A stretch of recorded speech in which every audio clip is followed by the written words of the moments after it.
Outro Judi Corsão detenido em caso assassinato de Peter de Vries.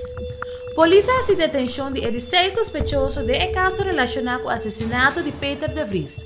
Se trata aqui de Judi Corsão de 27 anos de idade, que aqui detenido em caso na Helmond. Segundo o Ministério Público, o homem aqui é membro de gang que luta comete acto não violento para sem riba hora de esnanco da paga. É sospechoso de ser de insolação e somente por 30 de contato com seu advogado. Também, o Ministério Público informa que é sospechoso que 2 semanas passadas aqui da extradita fora de Espanha, tinha que será 90 dias mais. Anteriormente, outro sospechoso, Judi Corsão, também de 27 anos, que estava em arresto preventivo, seu período de encarcelação a queda alargado. O sospechoso principal luta homem fora de Polônia, que aduna ordem para o assassinato.